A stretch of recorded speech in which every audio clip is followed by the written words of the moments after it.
again, ladies and gentlemen, and other assorted gender assignations. Welcome back to the Bored to Death Bingecast. I am Jay, being joined by Sam.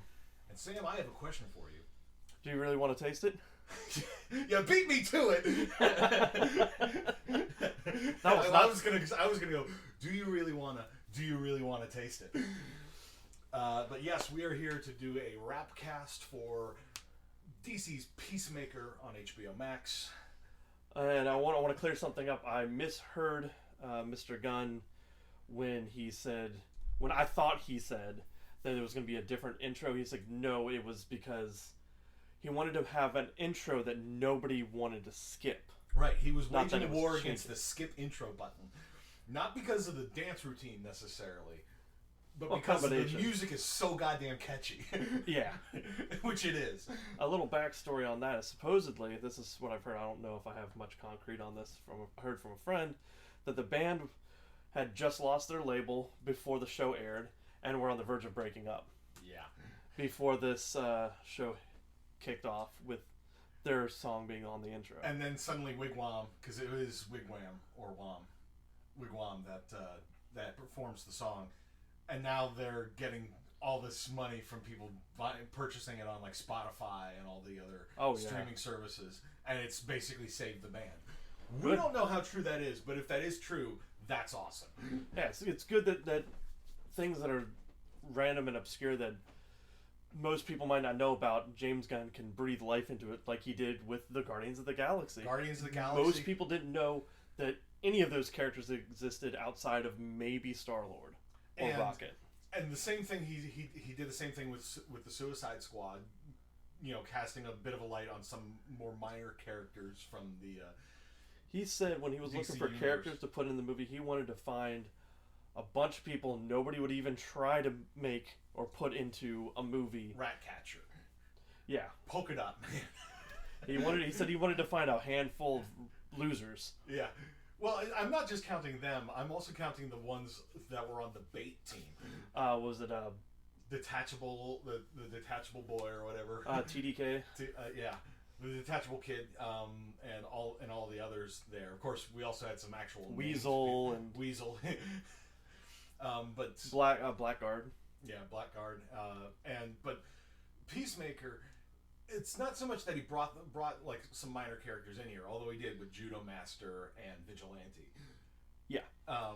Granted, he and White Dragon. And White Dragon. Which, of course, he put a little spin on them. They're not 100% accurate to the comics, because Vigilante, if you put him in from the comics, would be a very bland, very boring character. Right. And instead they turned him into a guy who is very clearly on the spectrum somewhere, because he has zero social skills whatsoever. Oh, yeah. But props to the actor too. Props to the actor, yeah. Playing this guy with the no social skills and making him funny, but also just like, holy shit! One time they really showed him pretty much in character was when he was sniping people. Yeah, that's when he was in character the most. But he is a character that by the end of the series I was like, how does this guy function when he's not in his costume? Well, you saw him once outside of the costume in episode 2. No, yeah, that's right. I mean, like in social surroundings, not just with the group. Well, there was him because he was the waiter for them when they all met up in the first episode. But we also saw him after the factory fight with the 11th Street Kids group chat. He was at his day job. Oh, when he got the message with the pictures and everything, and sent the merman emoji for the mermaid emoji, and Peacemaker explained why. Yeah, says it's underutilized and something a whole bunch of stuff. He said. But it was a very entertaining. He said it means everything to him. It's a very entertaining series, and the one gripe that I have with it, because I'll say this right now, I wasn't keeping up with it on a week-to-week basis. I watched episodes 4 through 7 in one sitting. Oh, jeez. The day before the last episode. And when I was doing that, it made me realize that I felt that the show was relying on the everybody's conversation gets derailed by them getting distracted by semantics. Some kind. It happens in every single episode, and when you watch them back to back to back to back like that, you notice it a lot more. I suppose if I had been watching it on a week by week basis, it wouldn't have been. It wouldn't have. Well, you would have other stuff to distract myself. Because this was built as a week to week show, right? So we didn't notice it in the first 3 episodes because that was. It wasn't quite as prevalent there. It was there, but it wasn't to the same extent. It's kind of almost like the arc they were going through in the episode. Yeah, had to get them past some kind of personal petty gripe, and also some bigger hurdles for every character. That's like my main gripe with the series is that it seemed to rely a little bit too much on the humor from them just going back and forth about the weird semantics and everything that they go on, or John Cena listing off celebrities and then fictional characters that Economos could have pinned his crimes on instead of his father. And Robert Patrick was just so good playing a completely irredeemable scumbag. Yeah, because I kept expecting there to be something in there showing why Peacemaker loves his dad so much, and it's just like.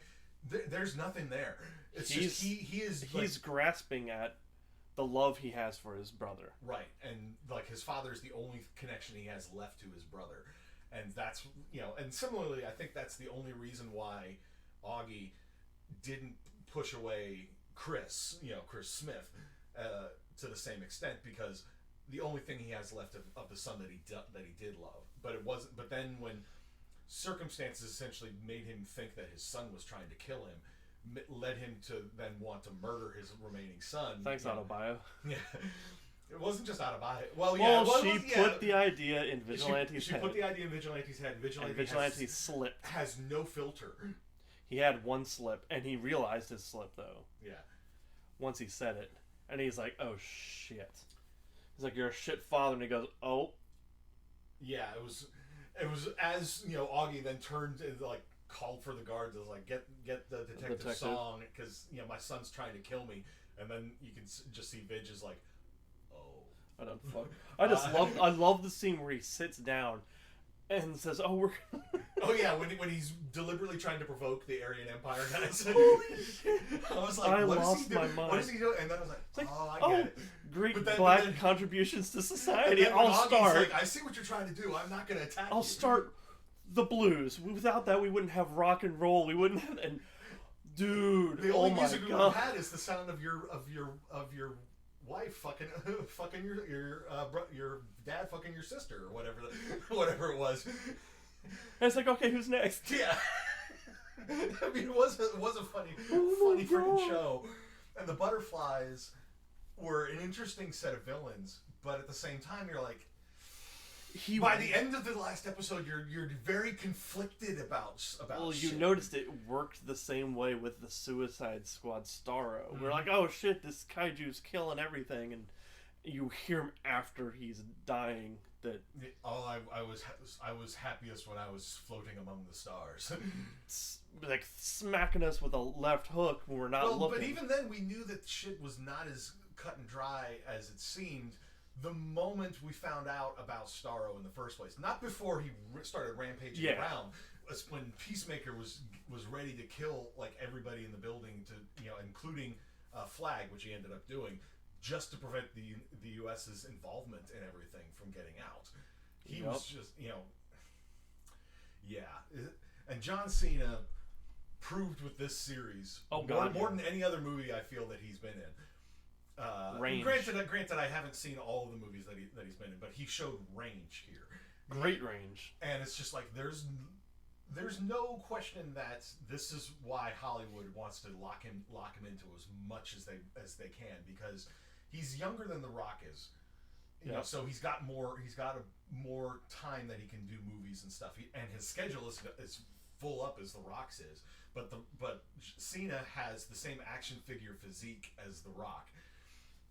And he's shown willing to do some weird ass bizarre shit. I gotta say, if you haven't seen it, watch Blockers. Absolutely hilarious, and his role was perfect. Yeah, 100% perfect. Just not to go too far off topic, he is an overprotective hover helicopter father. Yeah, who wears a fanny pack, and the whole thing of blockers is basically it's a rooster on it. It's a cock blocker. Yeah. I remember. And the daughters are all trying to lose her virginity. And they're trying prom. And they're doing their damnedest to make sure it doesn't happen because there's a scene overprotective dads where Cena does you don't see it, but does something that I could see him actually trying to do just to try to smooth his way into a party to try to stop this stuff from happening. Yeah. I don't want to give anything away because if you haven't seen it, it's a great watch. It's pretty funny. But the whole series is great. The woman who played Adebayo was a great actress as well. And yeah, when it came out late in the series, we find out fairly early on in the series that she's Amanda Waller's daughter. Yeah. And as soon as that came out, I was like, oh, okay. We're putting it hard in universe. And but then later when you find out that it's like she lost her job and her mom helped her out by giving her this one, but then you find out what her previous job had been. And she basically worked at a pet store, more or less. And I'm like, what? Oh my God, Amanda Waller, what the fuck is wrong with you? But then comes her moment to shine in the last episode when she charges onto the field and is just guns akimbo. And the thing was, like, all throughout the series, she's just can't kill people. I can't even pull the trigger. And then to even hurt somebody. Then suddenly she's like John Wick. but you also see some other times where she's following with them when they're going through the factory, that she's shooting everybody after Peacemaker does. It's like she's getting used to the idea of shooting someone, even if the person's already dead. Yep. So everyone in the show had their own personal journey and arc. Yeah. Whether or not they were there. And that's amazing because they don't often do that when you have these big ensemble, things like that. Where you're like, usually it's like the title character or the main protagonist and maybe one other and maybe the villain as well have their like arcs. But here everybody had an arc, not just the members of their team. Not just Harcourt and Adebayo and Economos. But we also saw that with Sophie Song and Fitzgibbons, the two cops. We saw that with Augie and Vigilante. Vigilante was the only one who sort of didn't really have a whole lot of an arc. He was still the same guy, desperately looking for the approval of somebody. But he had pulled way back towards the end. Like he wasn't just pushing as hard as he possibly could. Because at the very beginning, all those messages. That's partly because Peacemaker started screaming at him about how much he fucked everything up for them by the end.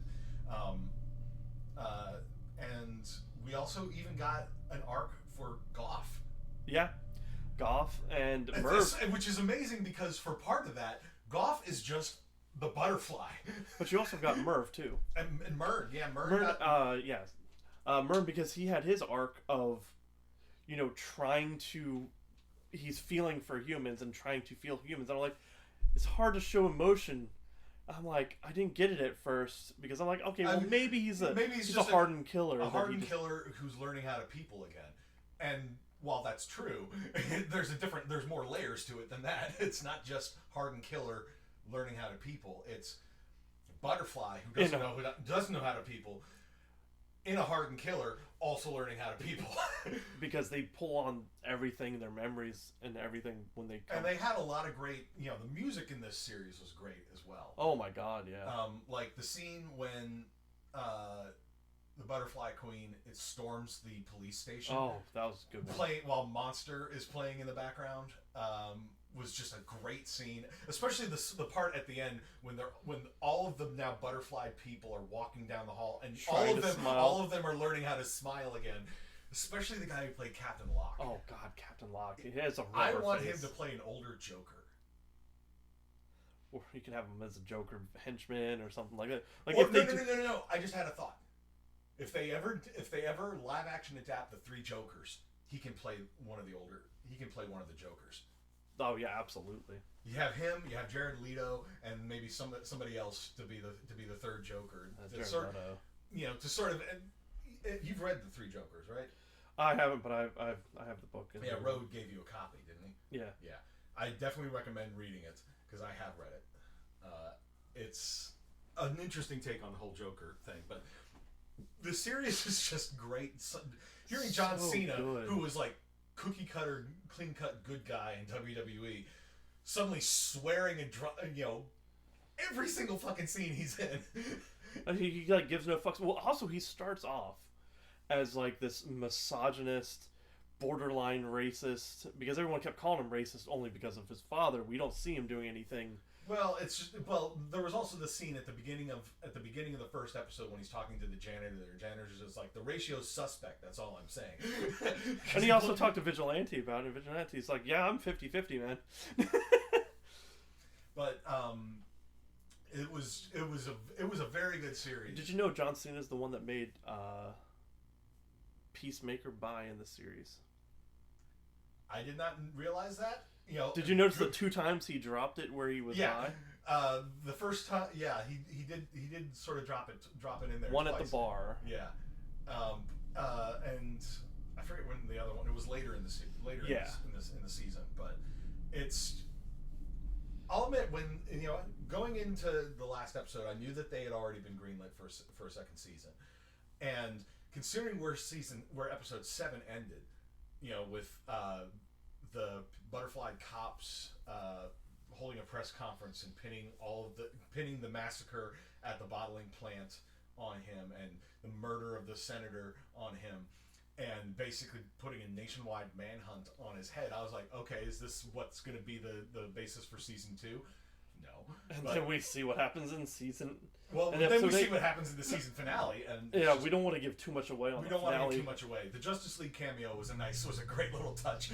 You're like, that's the spoiler. Well, also the whole thing of the stuff he mentions about the other superheroes. He's like, yeah, all the stuff that he's read on Google. So of course, all the clickbait headlines that he probably got. That's such a good show. It is, and well, them name dropping other obscure characters like Batmite. The Batmite name drop when he calls him a Batman stan. There was. Oh, that's what he is. Yeah, it's true. The Kite Man thing. To me, that was an obscure name drop. You explained to me later that he's a pretty major, somewhat character in the Harley Quinn animated series. Yeah. I was not aware of that because I haven't seen it. That's another thing to put on the list. Yep. But it then could be part of our hero cast. But then there was Matter Eater Lad.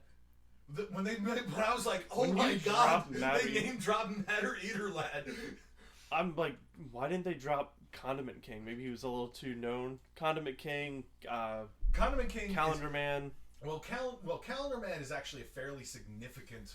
He's not a Long major Halloween. one, but he's and Condiment King,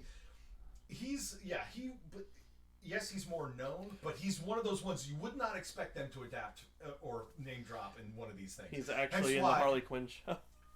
Okay, then. But then again, King Shark is in the Harley Quinn show, but he's nothing like he's depicted in this universe. Not at all. Not even close. I think you'll really enjoy the Harley Quinn show once you watch the first episode. I think you'll be hooked. But Peacemaker was a really, really good series. It had no right being as good as it was. More reasons to actually keep HBO Max, right? I'm like, okay, season 2 when? And, also, they mentioned what song are you going to use for the intro for season 2? If you still use Wigwams, do you really want to? I'm fine with that, with a new dance routine maybe, because like half of the people in the intro are just the straight face thing. I think I forget where I heard about it, but apparently people doing the dance has become a thing on TikTok, but they're not panning while they're doing it. And that, to me, I'm like, that you can't do that the Peacemaker dance routine and be smiling and emoting while you're doing it. You have to be blank face, deadpan. That's the thing that makes it so freaking hilarious. Like I mentioned this to Peanut while we were out running errands earlier today. I had this mental image pop into my head while I was listening to the song in the car. It's like, and I want to see somebody animate this.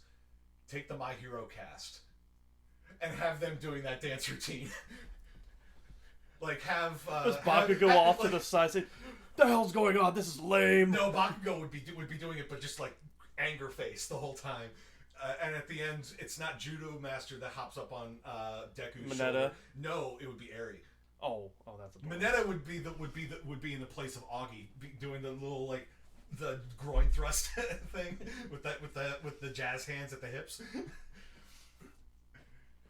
I mean, and it's just there's a whole lot you can do with that, but I'm going off topic a little bit there. It's just I had to put that image in your head of My Hero Cast doing the.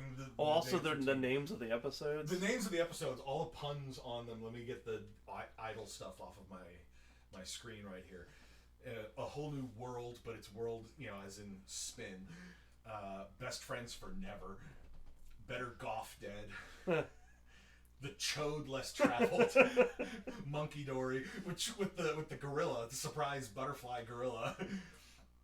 It's like because I think it was in the previous episode that they mentioned that that the beloved gorilla Charlie was missing from the zoo. I was like, that's gonna pop in here. But then by the next episode, I'd forgotten that his name was Charlie. When that one butterfly is like, there with Charlie, he's our guardian angel. I was like, what? And then they're like, the gorilla. I was like, oh, that's right. They have a lot of stuff that just filters in together, that just pulls full circle the whole episode. Sometimes you don't even get that. Other shows might have just shown the gorilla, just period. Not even have the mention of his name, and then a mention of on the TV about the gorilla missing. And Mern after reading. I liked that. Then that's another callback to the first episode where he owed the janitor or something, and he went to show and tell for... Oh yeah, you're talking about the thumbnail on that episode with him doing the show and tell thing where he's just calling every single kid by some nickname, like Canadian Tuxedo. Oh. the girl wearing like the denim jacket. I was calling them all names. That's how I remember people better. And then you had Stop Dragging My Heart Around, which is when White Dragon decides to, they all have like so many different things too. It's like Mern after reading is like, well, Burn after reading, obviously, and then which is a good movie. Mern. Yeah, and then Mern. Because the thing you discover about Mern there, and then Stop Dragging My Heart Around is a White Dragon screwing with Peacemaker's head and all of his emotions and everything. Yep. A Monkey Dory, obviously because of the gorilla, and it's just a pun on hunky dory. Where when we finish this mission, everything's going to be hunky dory. I was like, why is it called the Chode Less Traveled? And then the Chode comparison comes up when he's talking to his dad in the prison. I was like, what? And then it's cow or never. It's just. Yeah, it's because it literally is now or never for the cow. I mean, it's layers. There's layers, and like James I said, Gunn's a genius of layers. Yes, and this series had no right having this many layers, but it pulled it off. Wait, what happened with Guardians of the Galaxy? Right? How well it worked. How if everyone felt like they had fun on the set. Yeah. Of all the movies, including the Suicide Squad and Peacemaker, that everybody's been glowing about. I've watched most of the Podleys, which is the podcast, as a callback to Eagly, and everyone mocking him, saying, "What's your daughter's name? Daughtery, and dog's name Doggy." Well, I could also see Podly just being like part of the abbreviated like. Oh, that's URL, why they did it. pod.ly. That's because it literally is because of Eagly. Yeah. Okay. Well, there you go. Yeah. Because they do the Eagly mail on Podly, like podcast pod. Yeah, and Eagly was came in clutch a couple times, and then they best bird. Yeah, best bird. you can see why Peacemaker basically calls Eagly his BFF. I swore that was some kind of puppet or animatronic or something in some of the scenes. No, 100% CG. Oh, and it looked like it was there at every moment. Yeah. So when Peacemaker's getting a hug from Eagly, he's just there like this, just lumped over, like trying to get the hug. He's like, and then him just like trying not to break the hug while trying to get the selfie. And we saw one of those scenes where it was without the CG, and he said it was really awkward trying to play off of nothing. Yeah, which is one reason why a lot of actors don't like green screen that much. Andy Serkis has no problem with it. But here's the thing. He's known for making characters, King Shark, Groot, Rocket.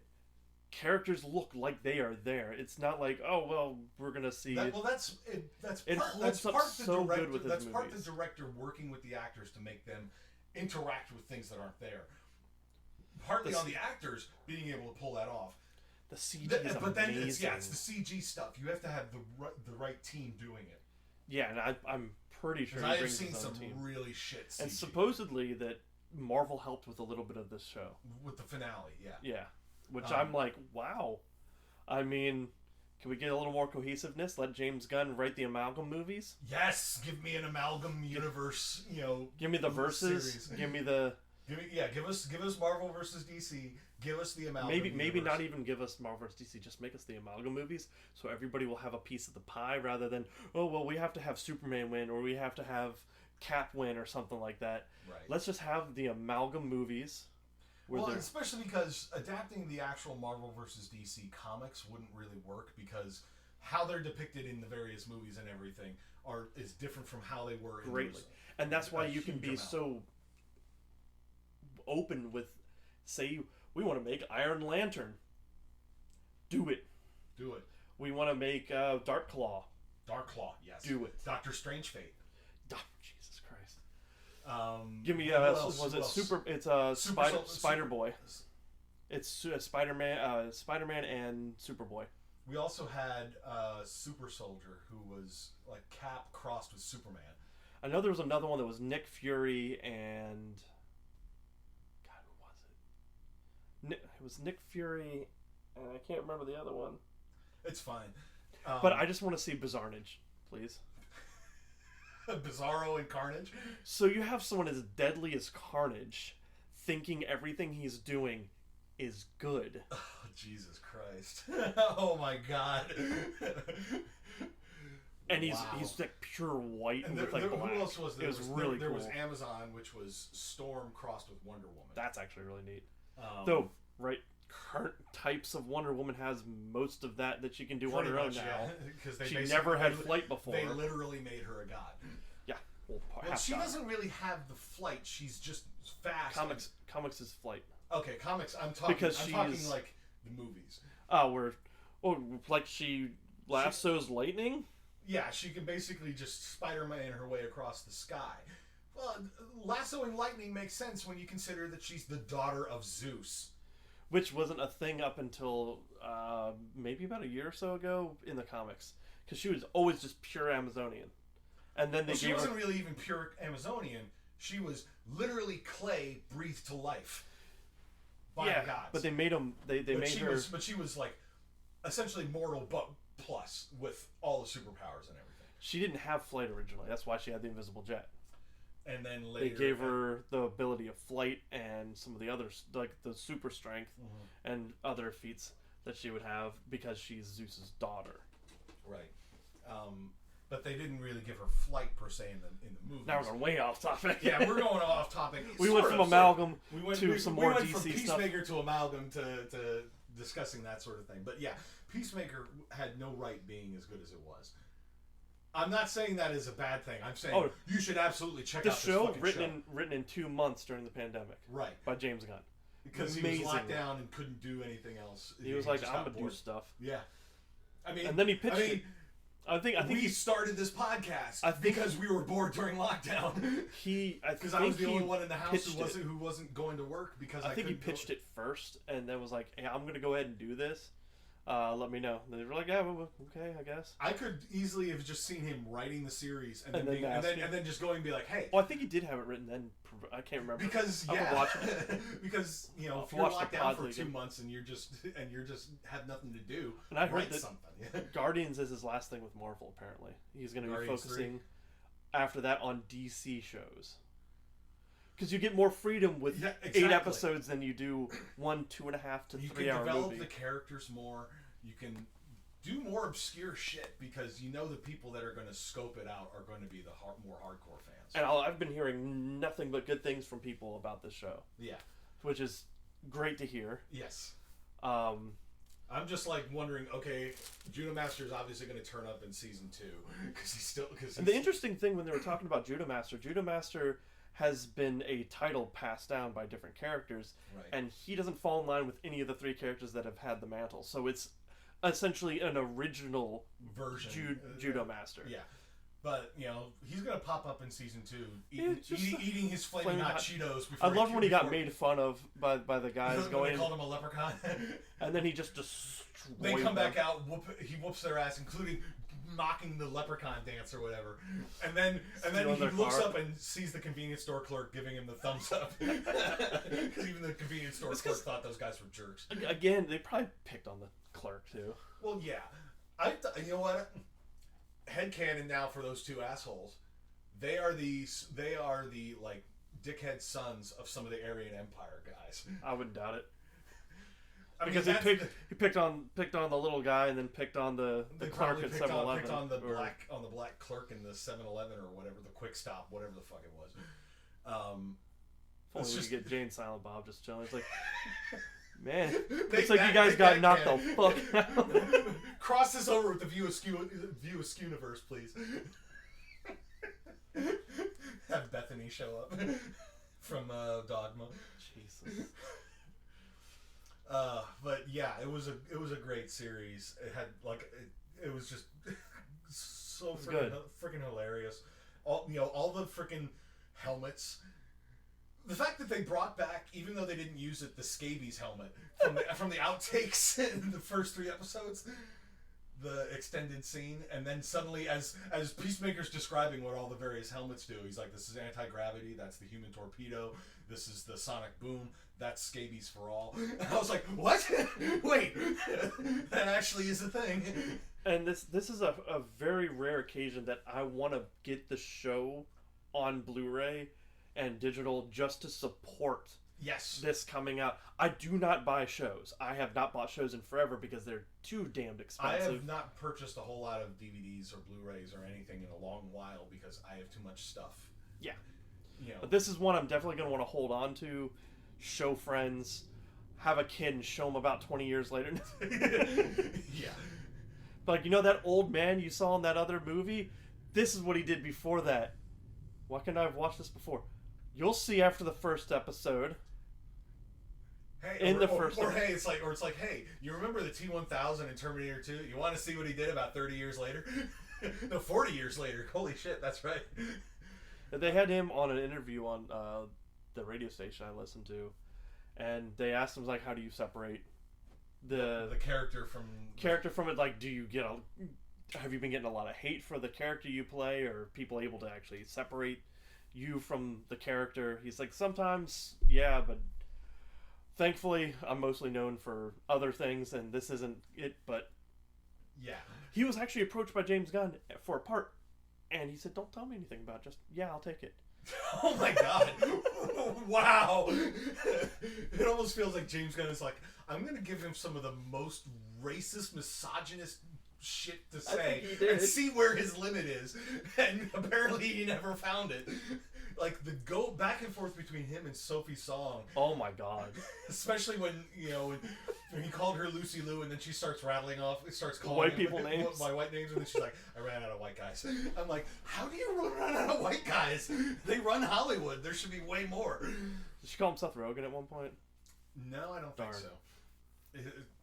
Calling him Seth Rogen, if that's like the wrong Rogen you'd want to call him. Because you know that he listens to him. All that deep state stuff they were bringing up the deep state and the climate change and all this stuff, and managing to make it work. Did you see it? Make it plot relevant. When he walked into the house, what was on the TV? Yeah. I was like, oh, I already know where this is going. Oh yeah. As soon as he walked into the house, I had no idea. InfoWars is on the TV. It's just like, oh my god. And it was. Of course, he would listen to he would watch that. Yeah, shit. He combined his father with White Dragon, which was a different character, and his father originally was a neo-Nazi. So they slightly changed him. Yeah. Splitting hairs at this point, but yeah. I like, and also the made him a little more rounded racist rather than a straight line racist. Did you notice the neo-Nazis' hoods? Had the little horns. They had like the little horns also. Like they had the long little corners. In the White Dragon. Yeah, in the pillowcases they cut holes into. I mean the look of the show is great, and it's on point all the way through. Mm-hmm. The costuming and so it's good. Like, even like simple little what seems like throwaway dialogue becomes relevant later. Like when Vigilante walks into the hyperspace closet and sees the white dragon armor and points out the chinks, like the gaps in the armor, as like as a weakness, and Peacemaker then starts yelling at him for leaving the car or whatever, and we forget about it until like 3 episodes later, when suddenly he comes in clutch and shanks him in the side of the neck. Chinks in the armor. Gaps in the armor, man. It was an Economos continually coming in clutch, between with the chainsaw, him picking up the machine gun and mowing down the neo-Nazis. I like how everybody reacted properly when fighting a talking gorilla. Everyone was still freaking out while fighting it. It's like, it's a fucking talking gorilla. No, he didn't talk. He talked right before Economos shoved the chainsaw on him. They were just freaking out about fighting a gorilla. Oh, yeah. But in general... But it was... And the gorilla had one line of dialogue. It was just, "Die, human!" right before he gets a chainsaw on the back. And then everybody's reaction to him chainsawing the gorilla, everyone was just in complete shock. Then Vigilante gets in a hissy fit about it in the next episode. I want to use the chainsaw! I wanted to use it! It feels like he was messing with me, man. Because in Vigilante's mind, everything does revolve around him. Him or Peacemaker. Because he loves Peacemaker. Mm-hmm. And I forget if it was you that pointed this out. It's like when he was questioning Goff, about favorite color, and notice he started with teal. You know why? Yeah, I was the one that told you. Okay, that was. Yeah, I was like, you know why, right? Because I talked about the series briefly with Chris, who couldn't join us because the work monster got him again. I talked about it with Chris, and I couldn't. But then now I just. It's because he started off with teal. Out of all the other colors, it's because like, it's why his start with suit color? Because it's an accent color on his suit. Yeah. He wants to make sure it's an acceptable color on his suit. Because he's constantly looking for approval from powerful people that he's sort of people around him. Anybody. Pretty much anybody.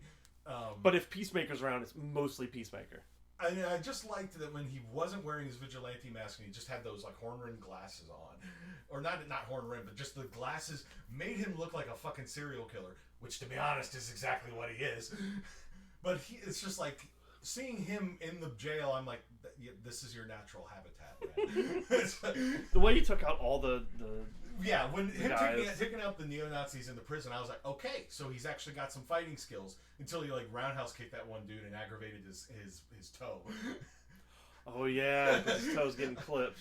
Yeah, it's the most important toe on the body. It's like no, it's not. The big toe is way more important than the pinky toe. Oh, balance. Yeah, that's what he was saying. I know, but it was still just.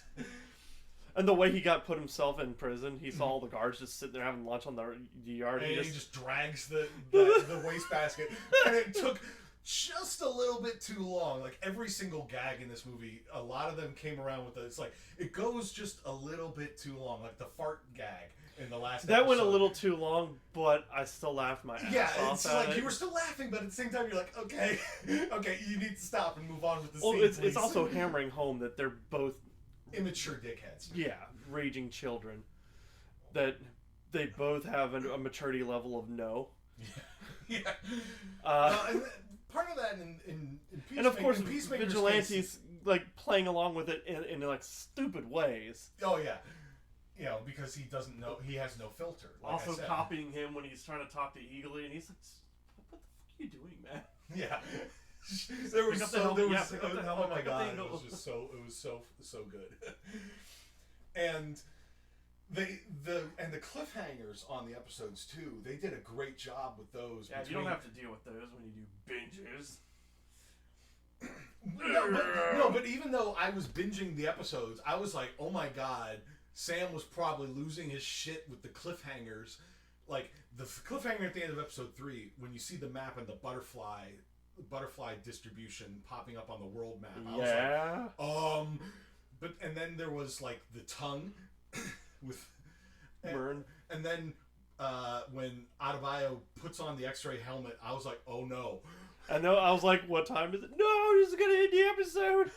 And then it's just him standing over her, and then but then at the beginning of the next episode, when Harcourt shows up and is like, so she found out. I'm like, oh my god, because it would have made sense if she had turned out to be a butterfly also, given her general. I was questioning demeanor. At that moment if she was too, and but then she's like, I figured it out. I was like, oh, but it's just she's just emotionally distant because she just has issues with people in general. It's not her learning how to people. It's just that she doesn't really deal with people, like dealing with people, because she's an attractive woman and too many guys, around her. I wonder, did Myrn actually order anything at the restaurant the first episode? I think they left before they ever actually ordered anything. Huh. Because Cena was eating something. You think he was eating a salad? It's been a while. It's been several weeks since then. So, but yeah, so like they made a point of saying like the butterflies, breathe the same air as us. They need to drink water like us, but our food is incompatible with them. Hence the. Well, it is. It just gives them no nourishment. Hence the amber goo. So maybe he was eating food. He just didn't get any nourishment out of it. Yeah, I mean, I imagine that even that other butterfly people still need to basically be seen to eat, because otherwise it's going to stand out. Especially, it's like if you've butterflied one person in a family but not the rest, that person still needs to eat at the dinner table. Unless you butterfly the whole family, just. They also have the conflict of the morality of way Peacemaker works in that episode. Yeah. Oh yeah, the last episode really. He showed, that's where he brought a lot of his acting chops. That one in the previous episode, when he broke. He's down. Not just a big old goofball. No. Which he does a great job of being a big goofball. Oh yeah. But seeing him break down and start crying, and then suddenly Vigilante's like, dude, this is a really weird time for you to do your facial exercises. I was like, oh my god, they brought it back. Again, the callbacks are amazing. Yeah, it's like I said, even all those little throwaway lines and everything, they all come back. They all come Gunn, back how around. do you keep this in your head throughout 8 scripts? I mean, I don't have a whole lot of experience with script writing for something like this. I've heard some Q&As from other people that were working on scripting a series. It was actually for Legend of Vox Machina, which is another thing. You need to check that series out. I think you'd really like it. But because they did some watch-alongs with some of the members of the cast, and they did Q&A sessions, and they were talking about trying to figure out how to adapt the arc, and they had cards on a table with moments and storyboard. Yeah, not quite storyboarding. It's lines of dialogue or epic moments like Scanbo. You'll understand the reference when you watch the series. It's like things that they wanted to include, and as they try to figure out how they're going to structure the series, they're like, okay, we can't necessarily include this, but we can work this in here, and just shuffling some things around and making it work. I imagine that's maybe some of it. It's like they come up with a line of dialogue. I imagine that there was a lot of stuff that was probably improvised at some points. Oh yeah, but something like that, they may have been improvised, and then James Gunn is like, okay, I like that line. And he jots down a note and then it's episode 7 comes up. Well, you notice that there are a lot of cut scenes or bloopers. Yeah, the bloopers, with Captain Locke extended, where he was continuing on with the list of names. Celebrities and fictional characters. God, fucking hilarious.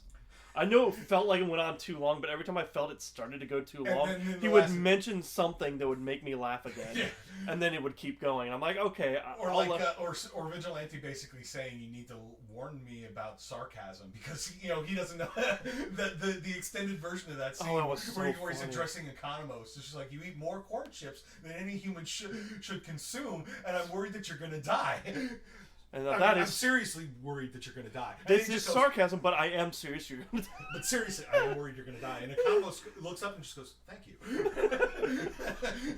I just wonder how many times the sincerity of it all. By the end of it, they started the series hating one another. Harcourt and Economos got along okay. And Merton, yeah, okay. But it was just by the end of it, they'd become. It's they still bicker and argue at times. But we're on the shit service with you guys because we done went behind him and Waller's back to save their asses. Yeah. It was just, I'm now like, okay, what obscure characters do you throw in season 2? What's the overarching plot? Well, we've got the thing that we're not dropping because it's a big key point in the final episode, but how we move on from that, and will this affect the mainline story universe? Did they completely screw over Task Force X? I know Waller has backup for backup. Oh yeah. Here's the thing. The fact they got her in there too as a cameo is nice. Yeah. Well, they had her in a cameo in an earlier episode. Yeah, I know, but a second. But having her actually show up again, yeah. Here's the thing. Even though, the curtain got pulled back, as it were, that doesn't mean that there's still not going to be the Suicide Squad stuff isn't still going to be there. There's talk they're gonna do another Suicide Squad, but with a different director. I'm like, I don't know how I feel about that. After you go from Gunn, I don't think it's gonna work out too great. Right.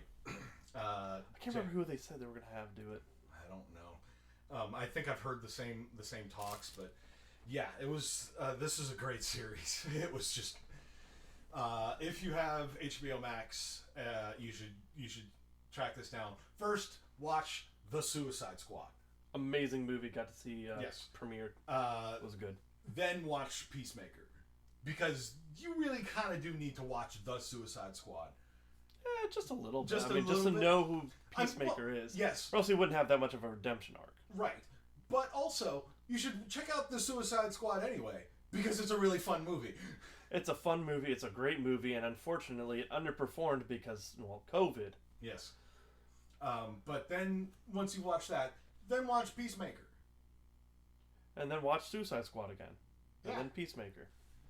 And maybe scope out some other stuff to justify your HBO Max subscription. Yeah. But I think that's... The Harley Quinn show.